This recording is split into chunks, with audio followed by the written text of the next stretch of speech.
Na aula de hoje nós vamos falar sobre a nomenclatura das bases, né? A última coisa que eu falei com vocês foi sobre classificação, né? Classificação das bases, ok? Então vamos lá, deixa eu só ajeitar aqui, ficar melhor.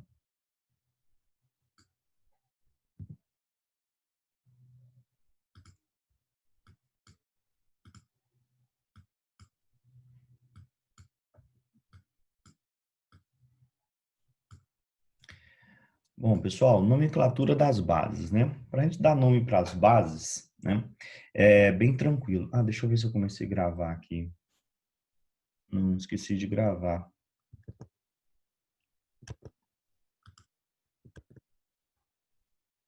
Só um instantinho, pessoal. Não, já está gravando já.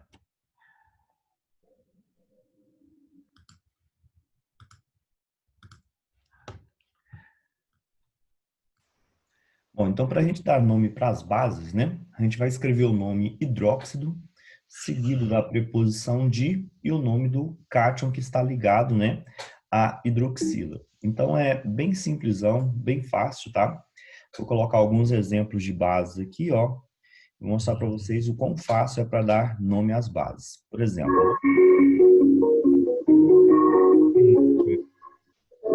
desliga o microfone aí, pessoal.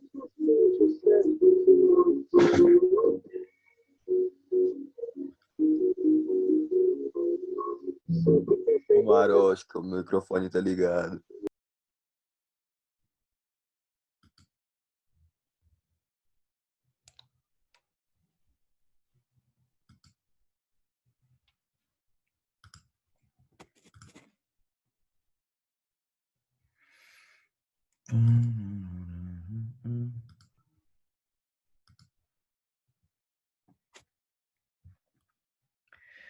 Então vamos lá de novo, né, pessoal?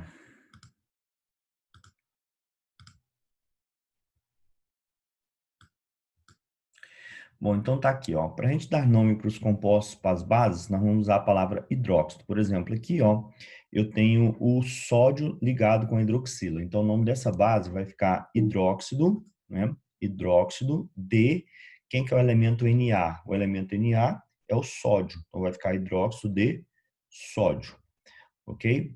Já aqui, ó, o NH4, pessoal, é o amônio. Já falei com vocês sobre ele na aula passada, né? Então, vai ficar hidróxido de, aí NH4 é o amônio, então vai ficar hidróxido de amônio. A gente conhece muito essa base aqui com o nome de amonico, tá? Esse aqui, ó, hidróxido, quem que é o Ca? Ca é o cálcio. Então, vai ficar hidróxido de cálcio. Tranquilo, pessoal? Al é o alumínio, então vai ficar hidróxido de alumínio. Percebeu? O nome, a nomenclatura das bases é bem mais fácil do que a dos ácidos, né? Dos ácidos tem um grupo de normas, algumas regras, né? Que você tem que utilizar para determinar os nomes. Por isso que para os ácidos é interessante a gente gravar alguns nomes, né? Para as bases não precisa, não tem essa necessidade porque são todas iguais. Nomenclatura é sempre o mesmo padrão, ok? Agora é o seguinte, existe uma nomenclatura que a gente chama de nomenclatura de estoques. O que é a nomenclatura de estoques? É uma nomenclatura que foi proposta em 1940, né? 16 anos antes dessa nomenclatura oficial aqui, que é a nomenclatura UPAC. Nessa nomenclatura de estoques, a gente usa o nome hidróxido de o nome do cátion mais a carga do elemento, né? A gente chama NOx, que eu vou explicar para vocês NOx nessa aula de hoje ainda, tá? Então, como que seria isso? Seria mais ou menos o seguinte, ó. Observe esses 4 exemplos aqui, ó. Esse ferro aqui, pessoal, ó, ele tem carga 2. Como que a gente sabe a carga de um átomo, né? A carga de um átomo, a carga do metal ligado na base, você descobre sempre olhando o número de hidroxilas, né? Por exemplo, se você tem uma hidroxila, a carga do metal é 1.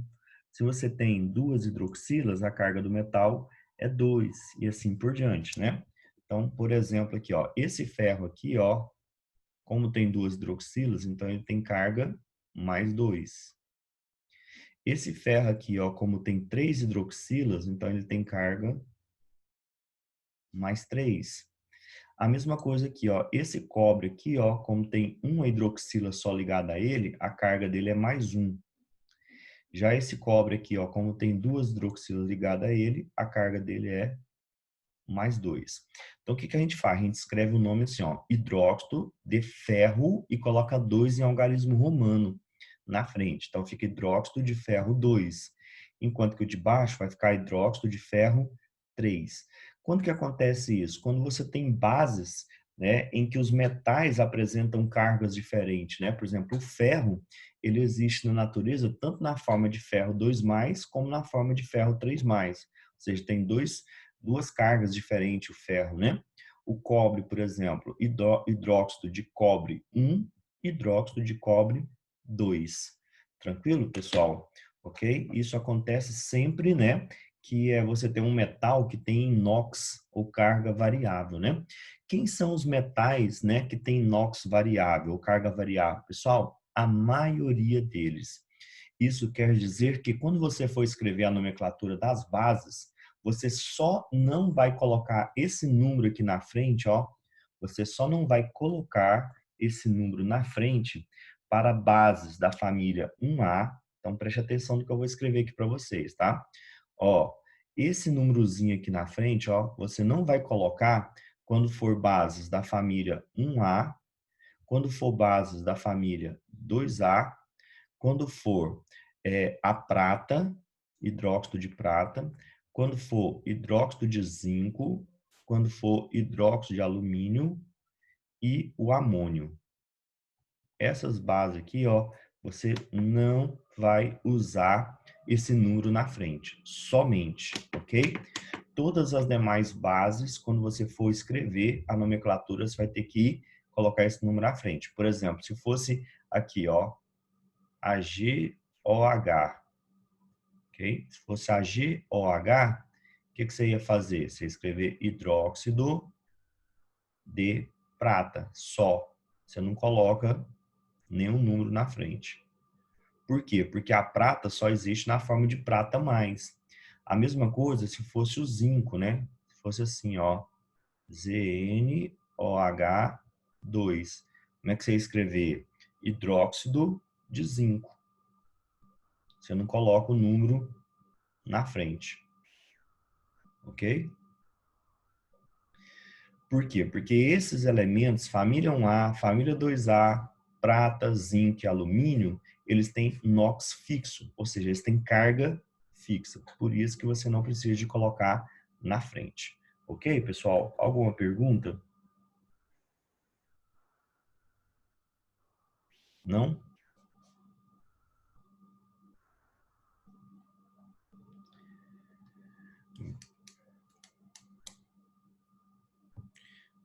Perguntas vocês podem mandar aqui no bate-papo também, ok? Ok, obrigado. Continuando aqui, ó, essas bases também, elas têm uma nomenclatura, né, que é a nomenclatura de 1900, que é uma nomenclatura mais antiga ainda. Nessa nomenclatura mais antiga, nós temos o seguinte, né, quem tiver a menor carga, o menor NOx, vai terminar com o sufixo oso, e quem tiver o maior NOx vai terminar com o sufixo ico, né? Ou seja, essas mesmas bases que eu mostrei para vocês, tem uma segunda nomenclatura para elas, né? Como que seria essa nomenclatura? Igual tem um ferro aqui que eu mostrei para vocês, né? De novo aqui, ó, né? Esse ferro aqui, ó, tem carga quanto, pessoal? Esse ferro tem carga mais 2, né? Enquanto esse ferro aqui, ó, tem carga mais 3. Então, quem tem carga menor vai terminar com a palavra oso. E quem tem NOx maior vai terminar com a palavra ico. Então, essa nomenclatura, né, apesar de não ser a IUPAC, mas ainda você encontra em alguns exercícios. Por exemplo, então isso aqui ficaria hidróxido ferroso, né? Enquanto que o de baixo ficaria hidróxido férrico. Então, aquele que tem uma carga maior termina com oso, aquele que tem uma carga aliás, a menor termina com oso, a maior termina com ico, né? Esse daqui, por exemplo, ó, o cobre, né? O cobre 1 é o de cima, o outro é o cobre 2. Ficaria hidróxido cuproso, enquanto que o de baixo ficaria hidróxido cúprico. Por que a gente utiliza esse nome cupro e não cobroso ou cóbrico, né? Na realidade é porque vem do latim, né? Que é cuprum. Cobre no latim é cuprum. Tudo bem? Deixa eu apagar isso aqui.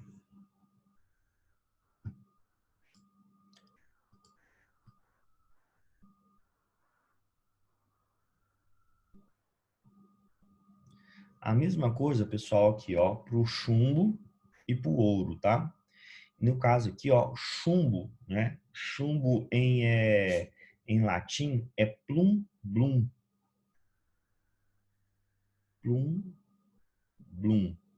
Chumbo em latim. Então vai ficar assim, ó, hidróxido plumboso, hidróxido plúmbico, hidróxido plumboso, hidróxido púmblico, ok? O ouro, por exemplo, né? O ouro em latim é aureum. Então vai ficar hidróxido auroso e hidróxido áurico, ok? Mais 4 aqui, ó. SN é o estanho. Então vai ficar hidróxido estanoso e hidróxido estânico. Do níquel, hidróxido niqueloso e hidróxido niquélico. Tudo bem, pessoal? Bem tranquilo também, né? Essa nomenclatura, ela já é pouco usada, tá? Pouco usada, mas infelizmente aparece ainda em alguns vestibulares, alguns exercícios do próprio Enem. Então, é bom a gente saber isso. Tranquilo? Vamos lá, né? Identificação da acidez, então, bases vem até aqui, ok? Até aqui é o assunto de bases. Mas continuando dentro das funções químicas, que está dentro do mesmo capítulo, né? Nós vamos aprender agora a identificação e quantificação de acidez ou basicidade de um meio. O que quer dizer isso, pessoal? Quer dizer o seguinte, que existe uma forma de você dizer o quão ácido está um meio ou quão básico está um meio, né? A forma de você medir, né, se o meio está muito ácido ou se o meio está muito básico é a partir de uma escala, né? Que nós medimos uma propriedade chamada de potencial hidrogeniônico, conhecido como pH, né? Essa escala, né, de pH é uma escala logarítmica, né? Eu não sei se vocês já estudaram logaritmo, mas a gente não vai fazer cálculo. A gente faz cálculo com ela só no segundo ano, tá? Do ensino médio. Como vocês estão no primeiro, por enquanto vocês só vão saber a escala. O importante é a gente saber a escala, tá? O que ela mede? Ela mede quantitativamente, né? A concentração, ou seja, a quantidade de íons H+, que a gente tem na solução, ok? Matematicamente, ela é escrito assim, ó, o pH, ele é o menos logaritmo da quantidade, né, de H+ em mol por litro de solução. Isso aí que mede. Mas você não precisa se preocupar com essa fórmula aí, tá? A gente não vai usar essa fórmula, ok? A gente não vai usar essa fórmulazinha.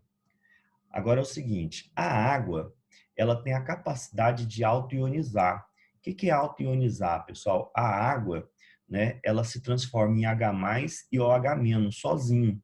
Então, se você tiver uma água pura, né, você fala assim, ó, o que a gente tem na água purinha? Se você pegar um recipiente só com água pura mesmo, lá dentro tem 3 espécies químicas. Tem moléculas de H2O, tem H+ e OH-. Toda água pura vai ter H+, OH- e H2O. Só porque na água pura, pessoal, a quantidade de H+ é igual à quantidade de OH-. Essas duas espécies químicas aqui, ó, como elas provêm da água, né, a água se quebra em H+ e OH-. Apesar dessa quantidade ser muito, muito, muito, muito pequena, a ponto da gente dizer, né, que a água pura não é condutora de corrente elétrica, então o H+ e o OH- presente na água estão sempre em quantidades iguais, quando a água estiver pura, ok? Porém, o que acontece? Se você adicionar ácido na água, a quantidade de H+ aumenta e a de OH- diminui, ok? Agora, se você adicionar uma base, a quantidade de H+ diminui e a de OH- o quê? Aumenta. Ou seja, pessoal, se o seu meio tiver só água, a quantidade de H+ e OH- vai ser sempre o quê? O mesmo, tá? Vou escrever isso aqui para você, ó.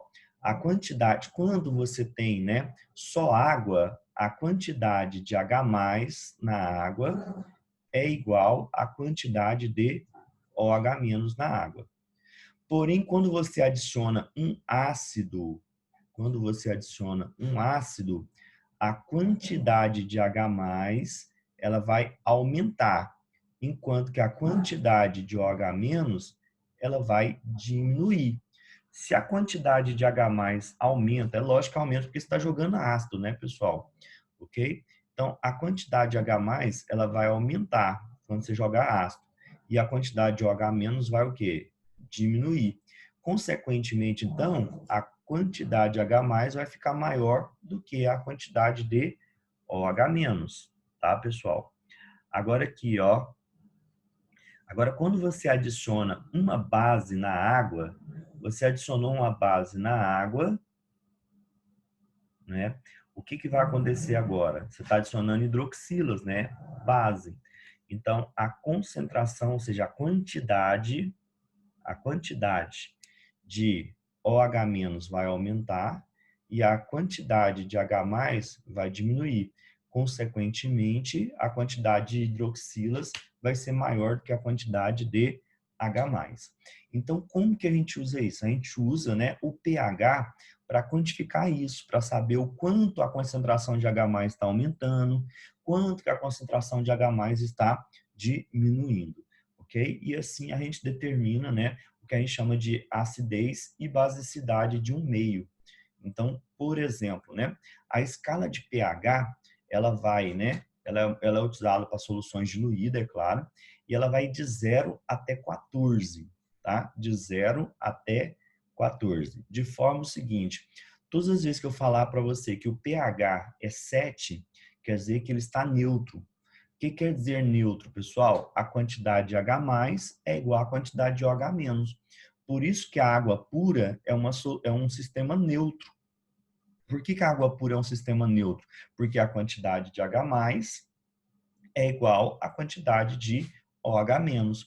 O que é um sistema ácido? Um sistema ácido é quando você tem pH, né, menor que 7. Todo pH menor que 7, 6, 5, 4, é porque a quantidade de H+ aqui é maior que de OH-. Então, seria mais ou menos isso aqui, ó. No pH neutro é onde a concentração de H+, ou seja, a quantidade de H+, é igual à quantidade de OH-.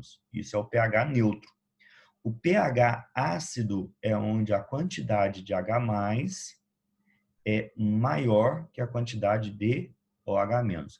Pessoal, e quanto mais próximo do zero, mais ácido, tá? Quanto mais para lá, ó, mais ácido. Quanto para cá, menos ácido. Menos ácido. E aqui, mais ácido é o meio. Então, se eu falar para você, olha, eu tenho um pH 1 e eu tenho um pH 6, onde que eu tenho mais ácido? Eu tenho mais ácido no pH 1. Por exemplo, o estômago nosso, né, tem ácido clorídrico. Qual que é o pH do estômago? O pH do estômago está em aproximadamente 2. Né? O pH do estômago é aproximadamente 2. Professor, água com gás. Água com gás ela é ácida. Né? Onde que está o pH da água com ácido? Entre 5 e 6.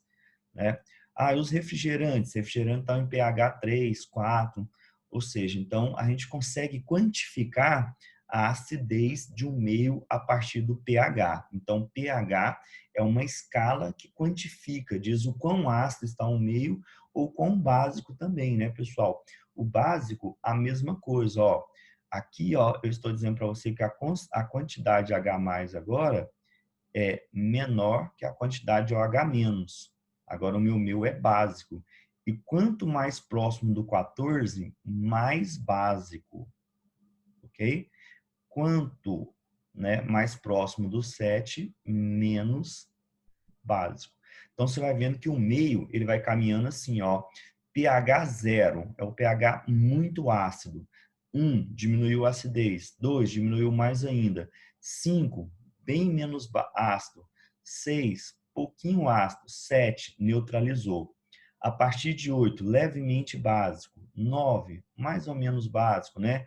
10, já aumentou a basicidade. 14, muito básico. Então, os extremos, né, são onde eu tenho muito, ou seja, né, o pH 0 é muito ácido, o pH 14 é muito básico e o 7 é neutro. Tudo bem, pessoal? Alguma pergunta? Perguntas? Eu tenho pergunta lá nas nomenclaturas. Primeiro, como que eu vou saber qual das duas nomenclaturas que eu vou utilizar na questão? E também como que eu vou saber qual que é o menor NOx da base? Por exemplo, tem uns que é 1, tem outros que é 2. Em geral, é o seguinte, lá na nomenclatura, quando ele pedir para você escrever a nomenclatura, você pode escrever a que você quiser. Em geral, você usa a EUPAC, que é a primeira nomenclatura que eu expliquei para vocês, que é a mais tranquila, ok? Então, quando pedir para escrever nomenclatura, você escreve a que você quiser. É lógico que a maioria dos vestibulares já vem com é objetivo. Você não tem que escrever nomenclatura, né? Você só tem que analisar a maioria dos vestibulares. Então, o que acontece?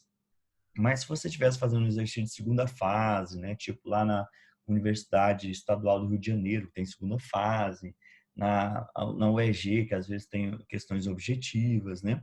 Aí que acontece? No Ceará, Unicamp, né? ITA, IME, que tem provas discursivas, né? Então aí você tem que escrever a nomenclatura que você quiser. Em geral, ele não vai pedir, falar assim, escreve a nomenclatura de estoque. Não fala isso. É a gente que escolhe qual nomenclatura. Agora, como que se descobre qual a carga que um átomo tem? Isso é só com o tempo, né? Por exemplo, como que você sabe que tem o ferro 2+, e o ferro 3+? Isso é com o tempo, até porque não dá para você gravar todos eles, porque tem elementos químicos que têm 5 NOx diferentes. Então, o que acontece? Você vai aprendendo com o tempo os principais, para quando você terminar o ensino médio, você sabe pelo menos os principais. Tipo que o ferro tem um ferro 2+, e o 3+, que o cobre existe o cobre mais e o cobre 2+, né? Que o ouro existe o ouro mais e o ouro 3+, o chumbo 2+, e o 4+. Ou seja, você grava os principais, ok? Grava os principais, que são aqueles que eu mostrei para vocês. Até porque não dá, né, pessoal, para gravar todos os NOx possíveis dos elementos que você tem na tabela periódica. Tudo bem? E outra coisa, a maioria dos exercícios, quando eles vêm com essas nomenclaturas ICO e uso, ele escreve os dois para você. Entendeu? Se ele escreve os dois, aí é só você decidir quem tem mais hidroxila e quem tem menos hidroxila. Quem tem mais hidroxila, quer dizer, com metal vai ter, né, um NOx menor. Quem tem mais hidroxila, o metal vai ter um NOx maior. Um vai terminar com oso, outro com ICO. Foi claro? Tranquilo? Aham, valeu. Bom, continuando, pessoal, existem algumas substâncias, né, que têm a capacidade de mudar de cor conforme elas entram em contato com o meio ácido ou com o meio básico. Ou seja, né, elas mudam de cor de acordo com a escala de pH. Né? Lembra da escala que eu acabei de mostrar para vocês? A escala de pH, ela vai de 0 até 14, né? Então, tem substâncias químicas que elas mudam de cor de acordo com essa escala de pH. Por exemplo, existe um indicador chamado de indicador universal. Tá vendo que eu coloquei aqui, ó, os pHs que vão de 0 até 14, tá? Então, por exemplo, esse indicador universal é uma substância química que no pH 0, ele vai apresentar essa coloração vermelha aí, ó. Se for para o pH 1, ele vai mudando de cor, ó. Observe que ele vai ficando, por exemplo, um vermelho mais claro, aí ele vai para alaranjado, né? Ficar um laranja mais claro, ok? Depois do laranja mais claro, no pH 4 ele já está amarelo, né, pessoal? ok? Ó, ficou um amarelo mais intenso no pH 5, mais intenso, um amarelo mais pro lado do verde. Aqui no 7, né, já ficou verde. No 8 já ficou um verde mais claro. No 9 já foi para um azul clarinho. No 10 um azul mais escuro. O 11 um azul mais intenso. O 12 mais intenso ainda, está indo para o roxo ali, né? Aqui no 13 já está tipo um lilás. No 14 um roxo bem escuro. Entendeu, pessoal? Ou seja, esse indicador universal é uma substância química que tem uma coloração para cada pH, tá? Uma coloração para cada pH. Esse indicador universal, o pessoal utiliza muito ele, tá? Quem tem piscina em casa, você tem que, quando você faz o tratamento da água da piscina, é muito comum a gente fazer também a medida de acidez, né? De acidez da água, para saber se ela está muito ácida, principalmente porque com o passar do tempo, matéria orgânica, né? Vai armazenando na água. Então, essa matéria orgânica, ela vai sofrendo processos oxidativos e, consequentemente, vai gerando ácidos, né? Então, a água da piscina acaba que ela fica ácida. Outra coisa que acontece também, né, é que quando você, por exemplo, adiciona, né, quando você adiciona uma substância chamada sulfato de alumínio, né? Essa substância ela deixa a água mais básica. Então você vai ter que fazer também um outro processo, tá? Pessoal, agora que eu vi umas perguntas aqui, tá reservada.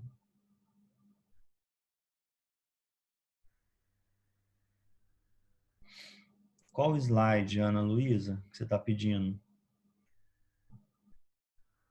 É porque agora que eu vi a sua mensagem aqui, tá? Show. Que quando se mandar no privado, eu só vejo se eu sair dessa tela aqui. Deixa eu voltar aqui. Acho que foi essa daqui que você pediu para voltar, né? A última tela. Essa aqui, né? Se vocês mandarem as mensagens sem ser no privado, eu consigo ver aqui no meu celular, tá? Sem ter que sair da tela do computador. Ok?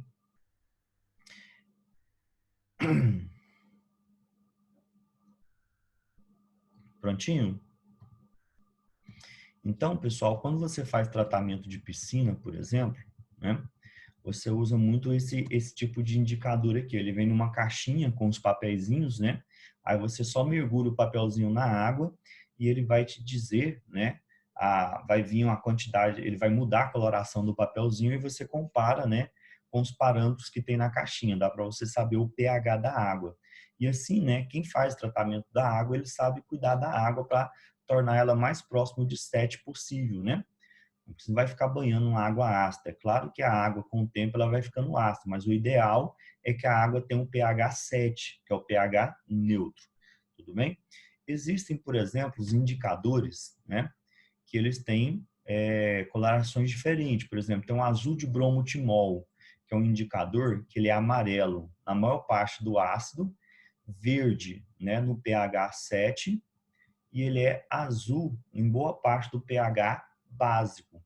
Ou seja, né, eu posso dizer para você que quando eu tenho um meio ácido, se eu usar o azul de bromotimol, dá para saber se o meu está ácido, se está básico e está neutro, né? Se ele está amarelo, quer dizer que ele está ácido. Se está ali verde, levemente verde, alguma coisa assim, ele está próximo de neutro. E se ele tiver azul, ele está próximo ele está básico. Ou seja, é um indicador muito interessante para você determinar acidez e basicidade. É lógico, né, pessoal, que esses indicadores dessa forma, ele não vai medir o pH exato, né? Ele mede para você coloração, tipo assim, deu amarelo, já sei, tá básico. Deu azul, já sei, tá, desculpa, amarelo tá ácido, azul tá básico, verde tá neutro, tá? Mas não dá para você saber direitinho o pH. Para isso existe equipamento de laboratório, né, chamado de pHmetro, que é um equipamento que você coloca a solução lá, liga os eletrodos e pronto, ele mede o pH para você exatamente, tá? Aqui eu estou mostrando só alguns indicadores que podem ser usados. Existe a fenolftaleína, que é o indicador que em meio ácido ela é incolor, mas em meio básico ela é rosa, né? Ela vai do rosa claro até o rosa escuro, né? A partir do pH 8, que é o pH básico, ela já fica rosa. Então, o ponto de viragem dela ali, ó, ela tá ali no pH 7 ainda é incolor, chegou no pH 8, que é básico, ele já vai ficar rosa. Então, ele começa num rosa bem clarinho e vai para o rosa escuro, né? Esse é um dos indicadores mais utilizados em laboratório, tá, pessoal? Para medir se o meio está ácido ou se o meio está básico, ok? E por último, eu tenho aqui o alaranjado de metila também, né? Que ele é vermelho, um pH próximo de 0, alaranjado num pH 2, 3 ou 4, amarelo, né, nos demais pHs até 14, tá? Esse daqui também dá para você saber se está muito ácido ou se está muito básico. Dá para ser utilizado também. Não precisa decorar isso aí também, não. Tudo bem, pessoal? Beleza, né? De boa? Nós vamos começar agora um assunto, né, chamado número de oxidação, né? O que vem a ser o número de oxidação? Ele é abreviado com o nome de NOx, né? O conceito do número de oxidação, deixa eu ver se a aula já está acabando aqui, deixa eu ver quantos minutos eu tenho. Eu ainda tenho 5 minutos ainda, pessoal. Aí daqui a pouco a gente dá um intervalo, né? E a gente já volta no horário normal. Aqui diz o seguinte, ó. O que é o NOx? NOx é a carga que um íon tem ou que teoricamente um átomo iria adquirir se houvesse quebra de ligação covalente, né? Ficando os elétrons com o átomo mais eletronegativo. O que quer dizer isso? Quer dizer o seguinte, que NOx é a carga que um íon tem numa substância iônica. Então, se eu tiver uma substância iônica, a carga que o íon tem vai ser o próprio NOx.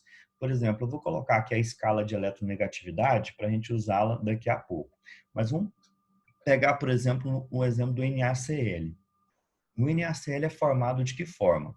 O sódio é um elemento da família 1A, então ele só tem um elétron de valência. O cloro já é um elemento da família 7A, então ele tem 7 elétrons de valência, pessoal. Quando você transfere esse elétron aqui, ó, para o cloro, o sódio perde um elétron, né? Os metais são doadores de elétron, enquanto que os ametais são receptores.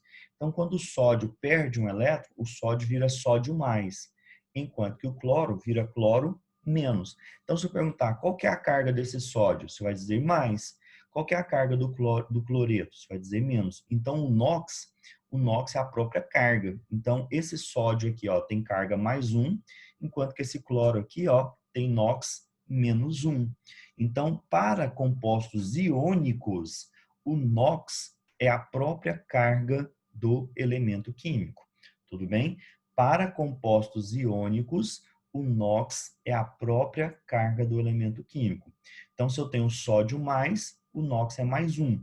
Se eu tenho cloro menos, o NOx é menos 1. Agora, para substâncias moleculares, né? Aí a gente vai calcular o NOx imaginando, né, o que seria da molécula se todas as ligações dela fossem rompidas, se a gente quebrasse todas as ligações. Por exemplo, eu tenho aqui, ó, o HNO3, que é o ácido nítrico, né, que vocês conhecem. O nitrogênio é o átomo central, né? Então eu tenho aqui, ó, vou ligar esse nitrogênio com o oxigênio da esquerda e o oxigênio com o hidrogênio da direita. Só porque são 3 oxigênios, tá, pessoal? Aqui tem 3 oxigênios. Então vou ligar um oxigênio aqui na direita, fazendo uma dupla ligação, ó. Fiz uma dupla ligação. Desse modelo aqui, ó, esse oxigênio aqui está com 2, 4, 6, 8 elétrons. O nitrogênio está com 2 em cima, 2 na direita, 2 embaixo, 2 na esquerda, 8 elétrons. O oxigênio da esquerda tem 2 em cima, 2 embaixo, 2 na direita, 2 na esquerda. Completo, com 8, octeto completo. E o hidrogênio está com 2 elétrons aqui, ó. Consequentemente, tem mais um oxigênio, então eu faço uma ligação chamada ligação dativa, ok? Então tá aqui, ó, tá todo mundo completo. Se essa ligação fosse se romper, se essa ligação aqui... Pessoal, a aula vai acabar agora e aí vamos ficar falando sozinho aqui, tá? Então faz o seguinte,